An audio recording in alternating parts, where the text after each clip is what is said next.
Programme मद्दे मुकाबले में खुशामदीद। मैं हूं रबिया एहसन और मेरे साथ मौजूद है रऊफ क्लास्ट्रा। और आज के प्रोग्राम में जिन टॉपिक्स पे हम बात करने जा रहे हैं उसमें सबसे पहले ज़िमनी इंतखाबात में तहरीके इंसाफ ने पीडीएम जमातों को पिछाड़ दिया।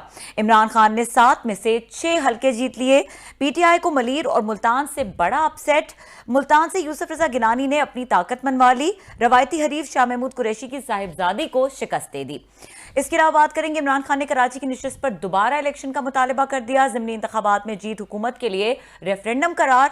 लॉन्ग मार्च अक्टूबर ही में करूंगा, चंद दिन है अवाम सड़कों पर होगी, इमरान खान ने धमकी दे दी। इसके अलावा बात करेंगे अवाम महंगाई में पिस गई। हुकूमतें फर्टिलाइजर सेक्टर माफिया के सामने नाकाम। गैस $17 लेकर $350 में गैस कंपनीज को फरोख्त करने का बड़ा इंकशाफ। असद उमर ने $4 पर गैस ना खरीदने दी, जो बाद में $40 पर खरीदी गई। पेट्रोलियम डिवीजन ने असद उमर के खत की तस्दीक कर दी। इंडिया ने भी $40 में एलएनजी खरीदी है। पेट्रोलियम डिवीजन हुकाम का जवाज, और वहां भी कोई अहमद से बैठा होगा। Chairman committee senator Mohammad Abdul Qadir का तंजियावार इजलास का आंखों देखा अहवाल जानेंगे। रऊफ क्लास्ट्रा की जुबानी इसकी एक्सक्लूसिव डिटेल्स इनके पास हैं। इसके अलावा बात करेंगे इमरान खान के 7 हल्कों के ज़िमनी इलेक्शन पर 53 करोड़ रुपए खर्च। आम इंतखाबात पर 47 अरब रुपए के अखराजात आएंगे। मद्दे मुकाबिल बड़ी स्टोरी सामने ले आया है। ये तमाम एक्सक्लूसिव डिटेल्स हैं क्लास साहब, और आप जिस तरह से आज कागजों में गुमे हुए हैं, लग रहा है कि काफ़ी सारी डिटेल्स हैं, क्योंकि आज ये जो पेट्रोलियम के हवाले से ये जो इजलास हुआ पेट्रोलियम कमेटी का, उसकी एक्सक्लूसिव डिटेल्स कवर करने आप खुद वहाँ पे मौजूद थे।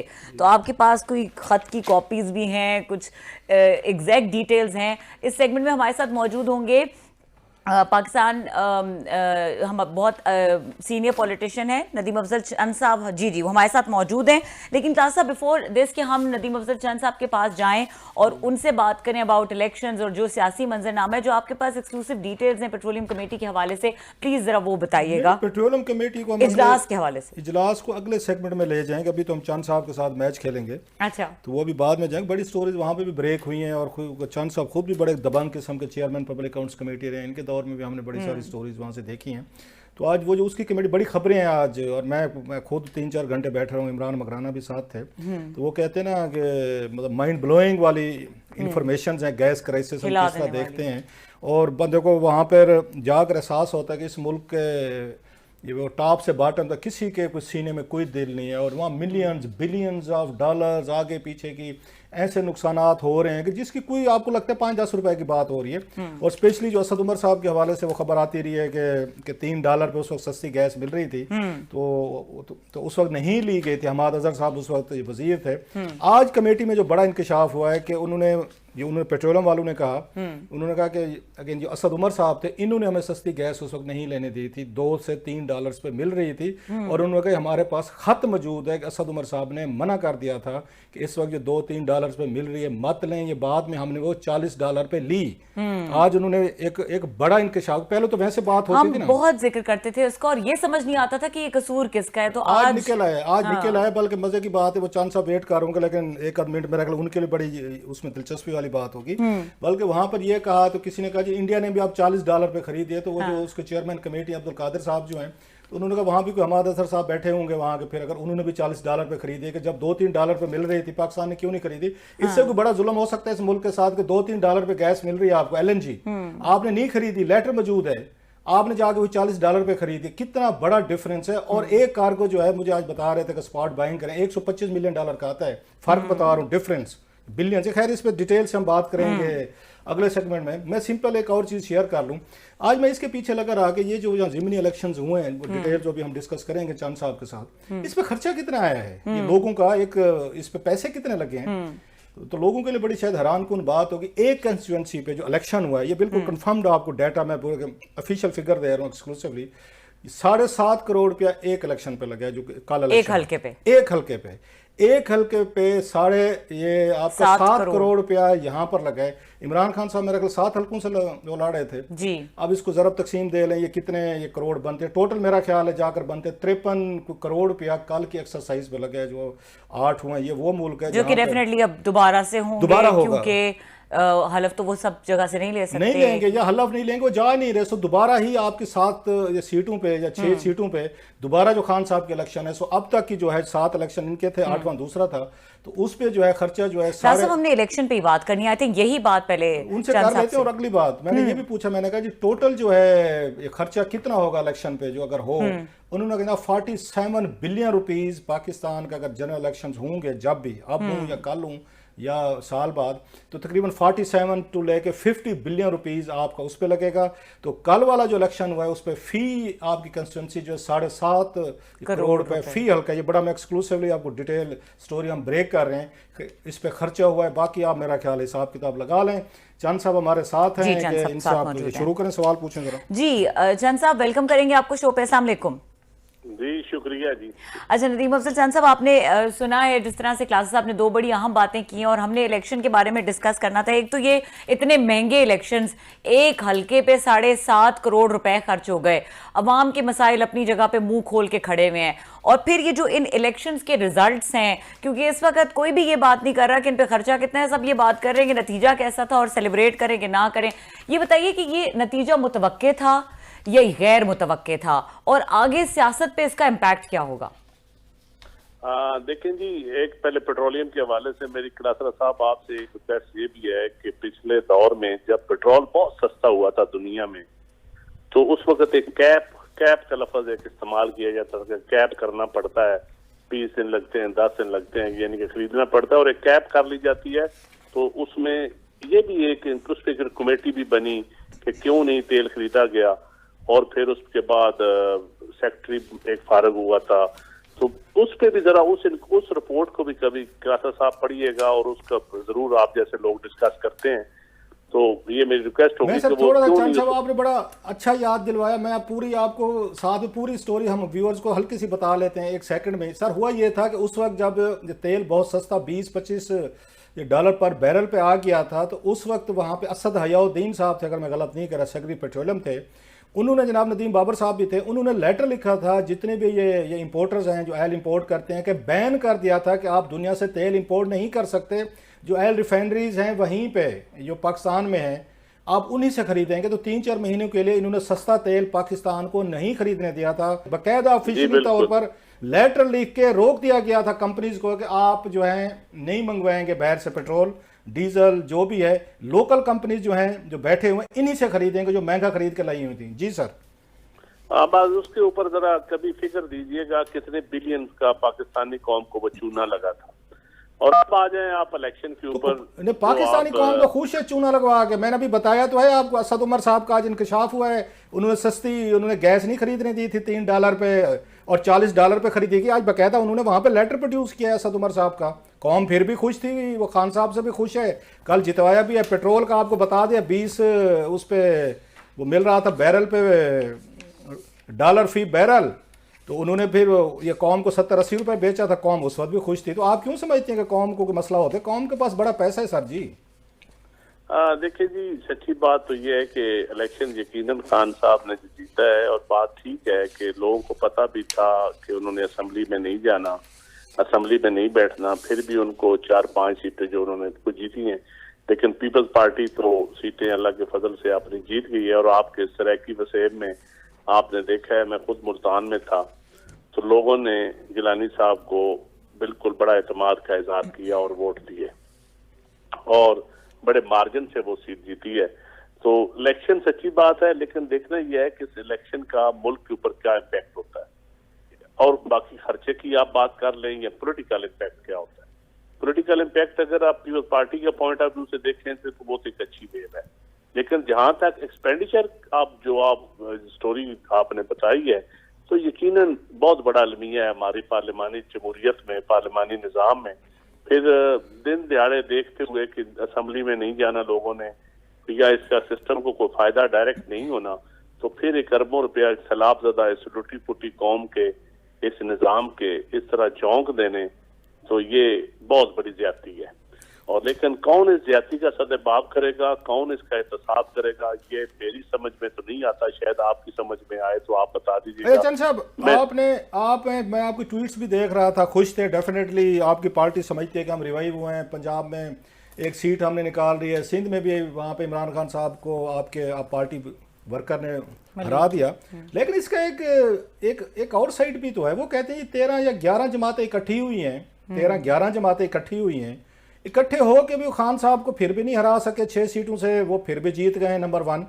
दूसरा वो ये कहते हैं कि जनाब मुल्तान की जो आपने बात की है वो ठीक है, गिलानी साहब का क्लाउट होगा, बड़ी उनकी वहाँ पे सब कुछ होगा, लेकिन वो कहते हैं अगर नवाज लीग साहब और उसमें पीपल्स पार्टी अलग अलग लड़ रहे होते और आपके साथ बाकी जमातें ना होती तो गिलानी साहब के बेटे वहाँ जीत सकते थे। वो नवाज शरीफ साहब की ये पार्टी की हिमायत के बगैर आप अकेले जीतने की पोजीशन में थे। आपको तो 11 पार्टीज ने वहाँ सपोर्ट दिया, फिर आप जीते। तो पीपल्स पार्टी की कहाँ से रिवाइवल हुई है सर ये साउथ में सराय के इलाकों में? ये तो पूरी की पूरी पार्टियां पीडीएम इकट्ठी हुई है सर वहाँ पे। देखिए, अगर पीडीएम का कैंडिडेट गिलानी साहब की बेटी की जगह कोई और होता तो शायद वो ना जीत सकता, और पीडीएम का कैंडिडेट क्योंकि पीपल्स पार्टी का कैंडिडेट था। ये तो कई हल्कों में होते हैं, कई जगह पे कैंडिडेट। चांद भाई वो कहते हैं अगर इमरान खान साहब खुद लड़ रहे होते वहां पे तो शायद फिर मूसा गिलानी साहब भी नहीं जीत सकते थे। ये भी आर्गूमेंट आता है। नहीं, मैं इसे इत्तेफाक नहीं करता। वहाँ पुराने कुरैशी खानदान के और गिलानी खानदान के अपने वोट भी हैं। अगर खान साहब खुद होते तो मैं समझता हूँ, मैंने जो देखा है वहाँ पे वोट कम मिलने थे उनको शाहमूद कुरैशी साहब की निस्बत। वजह क्या थी चंद साहब, ये भी थोड़े इस पे भी रोशनी डालें। वजह देखें, पुराने कुछ खानदानों के वहाँ रवैती ये पुराने हरीफ हैं, ये दोनों हरीफ हैं, ये लड़ते रहे हैं और शहर की सीट है, शहर की सीट से आके वोट मिले हैं। तो मेरे ख्याल में ये वहाँ पे कुरैशी खानदान के अपने वोट हैं और गिलानी साहब के अपने वोट हैं।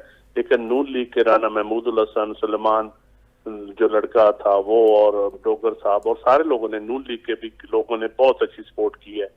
JUI के भी थे वहाँ, मैं क्योंकि देखा है, मैंने कैंप्स में जाकर देखा है। पहली दफा मैंने देखा है कि 4 लोग थे नून लीग के जो पीपल्स पार्टी के झंडे लगा के सपोर्ट कर रहे थे। ये मैंने अपनी आंखों से पहली दफा देखा है, इससे पहले कभी नहीं देखा। चांद साहब अब जिस तरह के रिजल्ट्स आए हैं, फेयर एनफ आप लोगों ने 2 सीटें निकाल दी हैं। आप लोगों के कैंप में ये भी खुशी है जी कि खान साहब की सीटें थी, हमारी 2 सीटें बढ़ गई हैं कौमी असम्बली में, खान साहब की उनकी कम हो गई हैं। साफ जरा हर एक के पास अपना जवाब है। खान साहब के हामी ये कह रहे मैं कल ही काफ़ी हैं, वो खान साहब का नारा जो है ना वो कह रहे मैं कल ही काफ़ी है ना पूरी अपोजिशन की 13 जमातों के लिए। आप लोग कह रहे हैं जी हमें कोई फ़र्क नहीं पड़ता, खान साहब आपकी सीटें थी 8 थी, 8 में से 6 आप जीत गए हैं तो 2 हमने ले ली, हमारी बढ़ गई बढ़तरी। तो आप अगला इलेक्शन जो है फिर पीडीएम इकट्ठे लड़ेगी इमरान खान साहब के खिलाफ, आप अकेले लड़ने की तो पोजीशन में नहीं है, ये तो सबको नजर आ गया सर। तो फिर आप आकर मुश्तरका किसी उस पे लड़ेंगे, उस पे इलेक्शन सिंबल पे सर? खिलाफत साहब दुआ करें कि इस मुल्क में अगला इलेक्शन पुरअमन तरीके से हो जाए। जिस तरफ हालात जा रहे हैं मैं तो इलेक्शन नहीं देख रहा। अच्छा, मैं तो कुछ और ही देख रहा हूँ। जो जिस शिद्दत से जो हालात बनते जा रहे हैं और इस मुल्क में अल्लाह ताला खैर ही करे, जो मैंने जो महसूस किया अल्लाह ना करे कभी वो हो। लेकिन जहाँ तक बात है पीडीएम के इलेक्शन इकट्ठा लड़ने की, ये तो अभी कबल वक्त कहने की बातें हैं। हर कोई KPK का अपना माहौल है, पंजाब का अपना माहौल है, और जब वक्त आएगा अगर इलेक्शन हुए टाइम पर तो फिर देखा जाएगा। इस वक्त आप नहीं कह सकते कि पीडीएम कौन इत्तेहादी होगा कौन मुखालफ होगा, इस वक्त ये कहना कबल वक्त है। लेकिन हो सकता है अब मुल्तान के इलेक्शन के बाद या शरकपुर के इलेक्शन के बाद या बहुत सारी जगहों पे या जीते भी हैं या हारे भी हैं, तो वहाँ ये एक बात हकीकत है कि इमरान खान साहब के जो नून लीग का वोटर है वो पीपल्स पार्टी को चला जाएगा, खान साहब को नहीं जाएगा। इसी तरह पीपल्स पार्टी का जो वोटर है वो अब शिद्दत इतनी खान साहब के खिलाफ हो गई है, जो नून से तो यकीनन कम है लेकिन फिर भी है, जो नून लीग को चला जाए लेकिन PTI को नहीं जाएगा। अब वोटर का भी जो शिद्दत पसंदी है, पोलराइजेशन है, वो ज्यादा हो गई है, नीचे तक डिलीवर हो गई है। और ये कोई अच्छी बात नहीं है कि इतना ज्यादा शिद्दत नहीं होना चाहिए माहौल में। ये पॉलिटिकल गेम है, इसको पॉलिटिकल ही रहना चाहिए। मैं कुछ इवेंट्स गिनवाना चाहता हूं जो मुझे मेरी रीडिंग है कि आप लोग पीपल्स पार्टी और नवाज शरीफ साहब की पार्टी PML नवाज को मर्जर की तरफ तो नहीं बढ़ रहे कि आपने बहुत सारे मुश्तरका जॉइंट वेंचर्स किए हैं, JV किए हैं। मसलन आपने यूसुफ रज़ा गिलानी साहब का सेनेट का इलेक्शन था, आप लोगों ने इकट्ठे लड़ा सर, एक दूसरे उन्होंने सपोर्ट की। उसके बाद यहाँ सेनेट चेयरमैन के लिए इनका था नवाज शरीफ, इनका सारी यूसुफ रज़ा गिलानी साहब के चेयरमैन का इलेक्शन था, आप लोगों ने इकट्ठे लड़ा। फिर अपोजिशन के लिए लीडर की ज़रूरत पड़ी, खैर वो भी वहाँ सेनेट में, वो भी आपका जॉइंट वेंचर वो ठीक हो गया। तो अभी भी इलेक्शन जो है आप इकट्ठे लड़ रहे हैं, क्योंकि बड़ी पार्टी जो आप है ना, दो हैं, या पीपल्स पार्टी नवाज लीग है। आपको लगता है कि इमरान खान साहब आपको दोनों पार्टीज को एक कोने में ले गए हैं, कार्नर कर दिया कि आपके पास कोई ऑप्शन नहीं रहा कि मर्जर करें, बिलावल साहब और मरियम नवाज साहबा जो आपस में बैठ के अलायंस करके पार्टी को एक कर दें, कोई नया नाम रख लें या कोई नई कोई अपनी अरेंजमेंट्स करें। अदरवाइज तो आप लोगों के पास क्या स्लोगन होगा पंजाब में सर, अगर आप अकेले अकेले लड़ते हैं? मर्जर नहीं हो सकता, अपना अपना नजरिया है।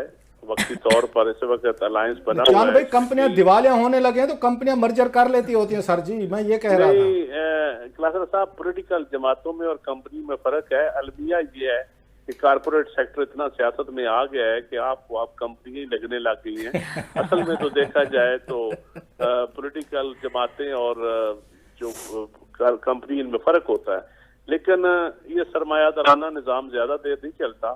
अल्टीमेटली सियासत अपने असल की तरफ लौटेगी, नजरिए की तरफ ही जाएगी। वो कहते हैं सरमाया ना हो तो निजाम ही नहीं चलता। ये तो आप नहीं, सरमाया लगाते हैं कमाने के लिए। सरमायादार जो आ गए हैं वो रियासत के बलबूते पे इस मुल्क को चूना लगाने के लिए, अब वो अपना सरमाया बनाने के। सरमायादारों ने जो गलबा तो है, अर्बन पॉलिटिक्स में तो मुकम्मल सरमायादार आ गए हैं। रूरल पॉलिटिक्स में फिर भी देहाती लोग या काश्तकार या पुराने लोग हैं बैठे हुए, या वर्कर कोई हैं।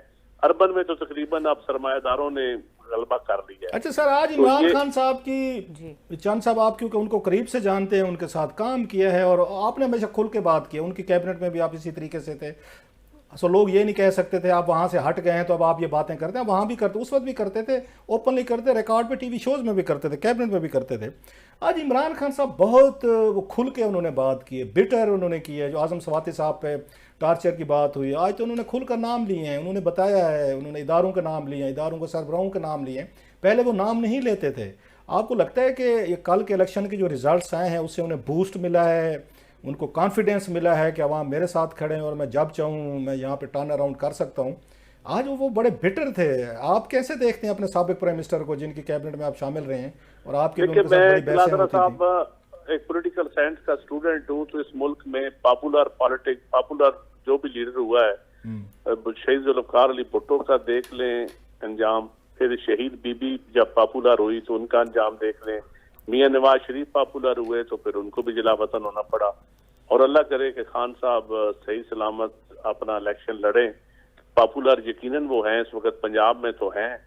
जो रिजल्ट्स आए हैं उस हवाले से मानना पड़ेगा कि वो केपी में भी जीते हैं सर जी, ऐसे तो ना करें। केपी में भी जीते हैं खान साहब, दोनों सीटें। केपी में बिल्कुल हैं, केपी के में भी हैं, ठीक है बात आपकी, केपी के में भी है।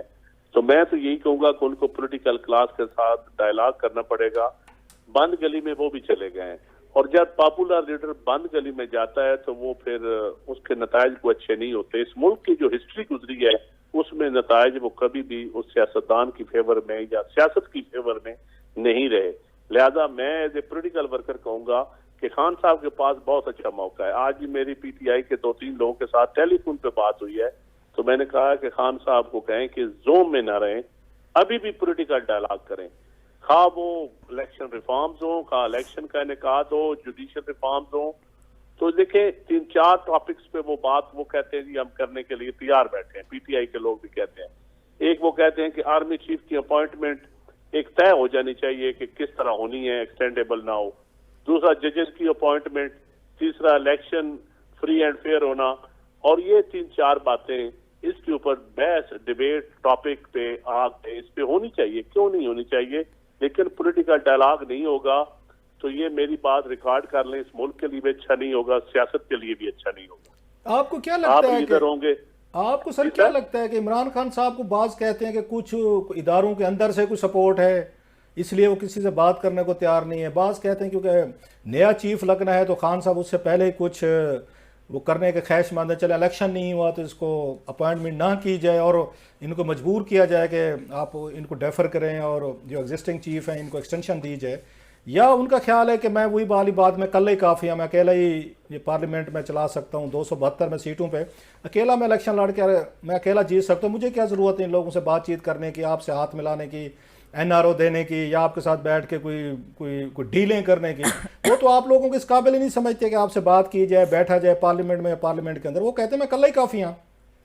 देखिए खिलाफत साहब, इस मुल्क में बलोचिस्तान, सिंध और केपी के और पंजाब 4 सूबे हैं आप देख लें, इसमें कोई ऐसी लीडरशिप नहीं है जो अकेले चल सके। इन जिस तरह क्राइसिस में मुल्क है, ये नहीं चल सकता। ये सारों के साथ बैठ के तमाम स्टेक होल्डर को भी साथ मिला के ये चलाना पड़ेगा। अदरवाइज कोई भी, खान साहब 4 साल रहे हैं तो नहीं चल सका ना। हर अहम तरमीम के ऊपर, हर अहम बिल के ऊपर उनको मशावरत करनी पड़ी। ठीक है, वो खुद नहीं करते थे। ये पीपल्स पार्टी ने बीबी की शहादत के बाद देख ले माहौल कैसा था। इसके बावजूद सिंपल मेजॉरिटी के साथ पीपल्स पार्टी ने 5 साल पूरे किए। फिर मियां साहब ने भी कोलिशन गवर्नमेंट की, फिर खान साहब ने भी कोलिशन गवर्नमेंट की। और सूबों की और वफाक की जो लड़ाई है, अगर आप सारे मिलकर नहीं बैठेंगे, किसी एक सूबे में भी हुकूमत वफाक के खिलाफ आ गई तो जैम हो जाएगा सिस्टम। किस तरह चलेगा? कौन सा पॉलिटिकल साइंटिस्ट इसको चला के कर सकता है? तो फिर ताकतवर हलकों को दरमियान में कूदना पड़ता है, बैठ के सुलझाना पड़ता है। तो वो भी सियासत के ऊपर एक तान नहीं है ना। कोई अच्छी बात तो नहीं है कि हम अपना हाउस एंड ऑर्डर नहीं कर सकते तो हम दूसरों को क्या ओवरसाइट करेंगे? पार्लियामान दूसरों के ऊपर क्या ओवरसाइट करेगी जब हम अपना हाउस एंड ऑर्डर नहीं कर सकते? तो इस मुल्क में ये आधा भीतर आधा बटेर, इसके साथ अब काम नहीं चल सकता। किस तरह के क्राइसिस में हम हैं, बैठ के डायलॉग, सिविल मिलिट्री रिलेशन के ऊपर, बैलेंस के ऊपर डायलॉग, पॉलिटिकल सिस्टम को चलाने के लिए डायलॉग, पॉलिटिकल पार्टीज के अंदर डायलॉग। क्लासरा साहब, ये मैं चैलेंज करता हूँ कि इसके बगैर ये मुल्क नहीं चल सकता। Eventually dialogue is the only way out. Nadeem Afzal Chand साहब, आप हमारे साथ मौजूद थे और आपने बहुत ज़्यादा हमें इंपॉर्टेंट बातें बताई, जो एक और तलब नुक्ता है और जिस पे यकीनन हमें आगे बात करनी चाहिए कि आपका ये कहना है कि आपको इलेक्शन होते हुए नज़र नहीं आ रहे। बहुत शुक्रिया, आपने प्रोग्राम में वक्त दिया। और इस वक्त है ब्रेक का। ब्रेक के बाद जो एक्सक्लूसिव तफसीलात हैं पेट्रोलियम कमेटी के हवाले से और इलेक्शन के हवाले से जो इस पे खर्चा आया है, इनको डिस्कस करेंगे और क्लासा साहब हमें अपनी एक्सक्लूसिव डिटेल्स बताएंगे। इस ब्रेक के बाद हमारे साथ रहिए।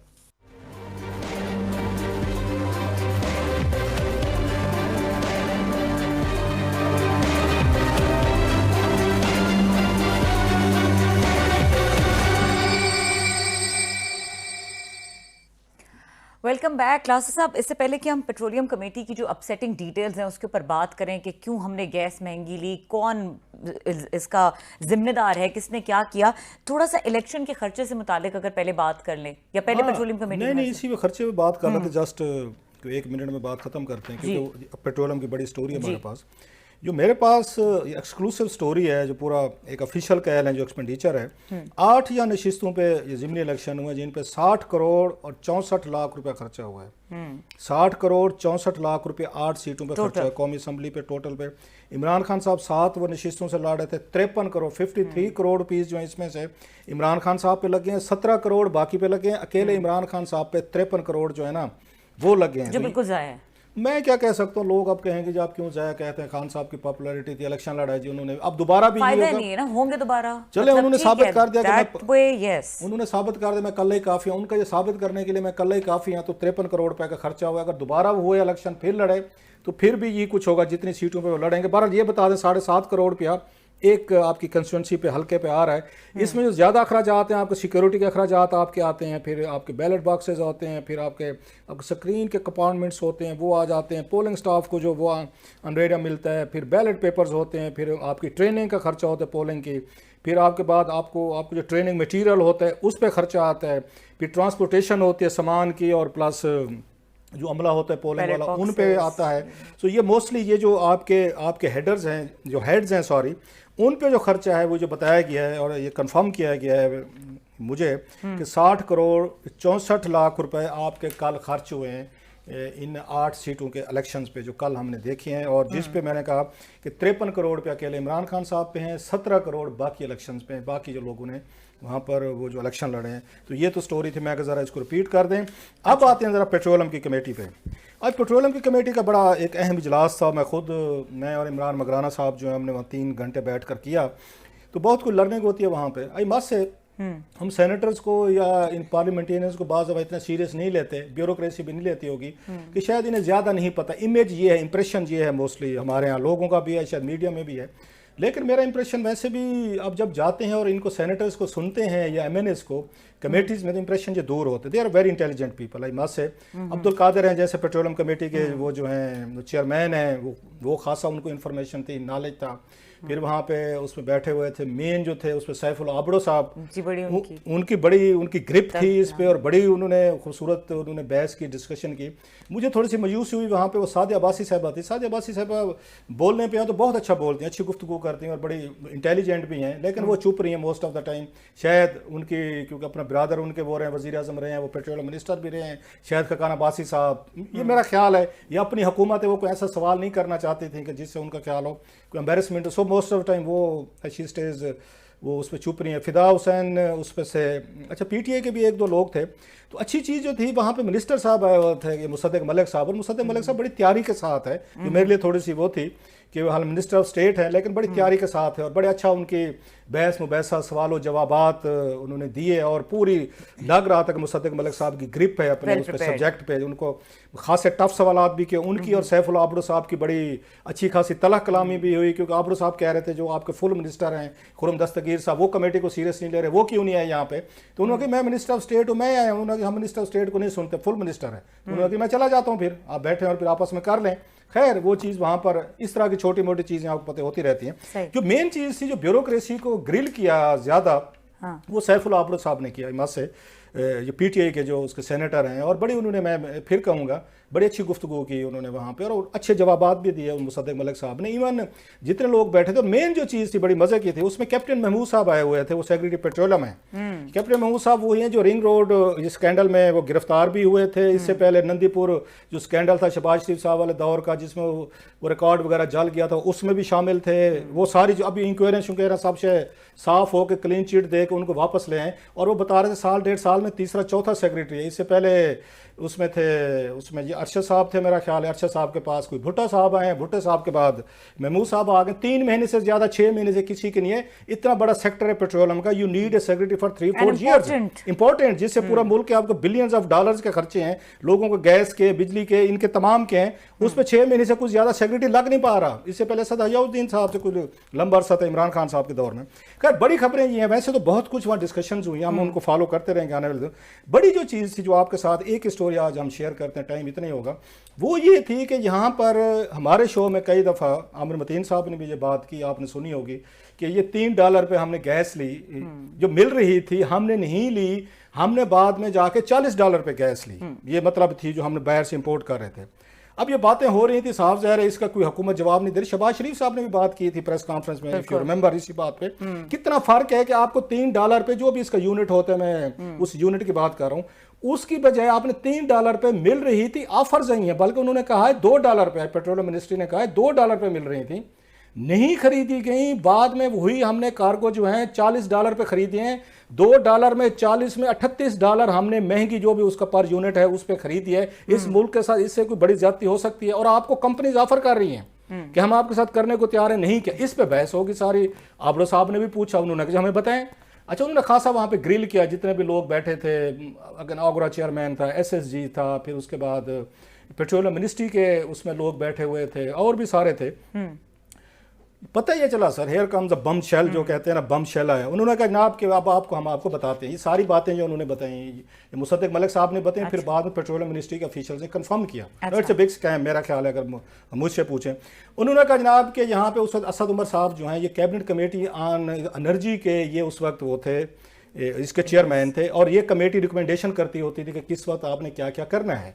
उन्होंने कहा जनाब असद उमर साहब ने जब यहाँ पे आपको मिल रहे थे $2 और $3 इस पे आपको कार्गो मिल रहा था, आपने उस वक्त एक लेटर लिखा असद उमर साहब ने टू द ये मिनिस्ट्री ऑफ ये एनर्जी, ये हो गई पेट्रोलियम, क्योंकि ये बाइंग जो है ना होता है, ये डिमांड जनरेट करती है, पावर मिनिस्ट्री करती है, वो डिमांड आती है यहाँ पे आपके इसके पास, इधर आपकी एनर्जी मिनिस्ट्री के पास। एनर्जी मिनिस्ट्री कहती है हमारा रोल इतना है कि हम सिर्फ ऑर्डर्स प्लेस करते हैं, बाकी डिमांड ये कितनी होगी, कब होगी, कार्गो कितने खरीदने, ये पावर मिनिस्ट्री करती है। असद उमर साहब ये सारा कुछ देख रहे थे। असद उमर साहब ने अकॉर्डिंग टू ये दोस्त डिटेल जो आज वहाँ बताई गई, इंकशाफ किया गया है, उन्होंने लेटर लिखा मिनिस्ट्री को कि आपने इस वक्त गैस नहीं खरीदनी, LNG नहीं खरीदनी। जब $3 या $4 पर 2-3-4 भी नहीं था, ये अल्फाज है, मैं आपको कोट कर रहा हूँ, $2-3 पे मिल रही थी, और पाकिस्तान को ऑफर से कि आप कर रहे हैं। उन्होंने लेटर लिखा कि ये आपने नहीं खरीदनी। तो मिनिस्ट्री ने ये कहा जनाब आप ये बताएं, आपका मिनिस्टर एक ये एनर्जी का मिनिस्टर, इमरान खान साहब का करीबी minister, powerful minister, finance minister रहा है, वो लेटर भेजे मिनिस्ट्री ऑफ एनर्जी को कि आपने गैस नहीं खरीदनी, LNG नहीं खरीदनी $2 पे। उन्होंने कहा हम खरीद रहे हैं, कल तो नैब में चुक के ले जाए, हमें तो आके हमारे खिलाफ इंक्वायरी शुरू हो जाएंगी कि जब आपको रोका जा रहा था आपने क्यों खरीदी है। बाद में आपने 40 पे वो खरीदी है। सो उस पे साहब जरा इट वाज बमशेल। तो उनसे पूछा गया कि आपके पास असद उमर साहब का लेटर है या ऐसे हवा में छोड़ रहे हैं। उन्होंने कहा जनाब हमारे पास असद उमर साहब की वो कॉपी लेटर की मौजूद है जो हम आपको पेश कर सकते हैं, दिखा सकते हैं। तो उस पर उन्होंने कहा अब्दुल कादिर साहब ने और बाकी ने कि जनाब वो लेटर जो है ना वो कमेटी के मेंबरान को ना आप सर्कुलेट करें। अच्छा, ये एक साइड ऑफ द स्टोरी है। असद उमर साहब से हम उनसे रिक्वेस्ट करेंगे कल आके अपना पॉइंट ऑफ व्यू देना चाहते हैं तो जरूर है, he is more than welcome. साथ में वो ये कहते हैं कि मिनिस्ट्री के कोई 1-2 लोग बैठे हुए थे, मेरी उनसे बात हुई, उनकी डिफरेंट है अप्रोच है। वो कहते हैं जी एक तो यहाँ पे पाकिस्तान में ये ना वो होती रहती, फ्लक्चुएट होती रहती है डिमांड, सर्दियाँ गर्मियाँ आपकी चीज़ें बदलती रहती हैं, तो हमारे पास कोई वो नहीं है। एक उन्होंने ये भी कहा कि आपके जो इदारे हैं, बाहर से सेक्रेटरी आता है वो 3-6 महीने के लिए आता है, जो इदारे में मुस्तकिल लोग बैठे हुए हैं वहाँ पे एनर्जी मिनिस्ट्री में, उन्हें पता ही नहीं होता कि हमने पॉलिसी क्या चलानी, किसकी चलानी। 3-6 महीने बाद बंदे बदल जाता है जो सेक्रेटरी, नंबर 1। दूसरा आपकी फ्लक्चुएशन होती रहती है, सो हमें ये नहीं पता। उसके बाद स्पॉट बाइंग पे जाते हैं। जो सबसे बड़ा नुकसान पाकिस्तान को हो रहा है कि आप जब कंट्रैक्ट में इस तरह नहीं जाते, आपको $2-4 पे मिल रही है, फिर आप जाकर स्पॉट बाइंग करते हैं। स्पॉट बाइंग पे जाकर $40, वही जो आपको शिप है जो हम इनका कतर के साथ हमारे कंट्रैक्ट हैं सपोजली, वो पड़ता है आपको $40 से $50 मिलियन का एक शिप पड़ता है कार्गो इसका LNG का।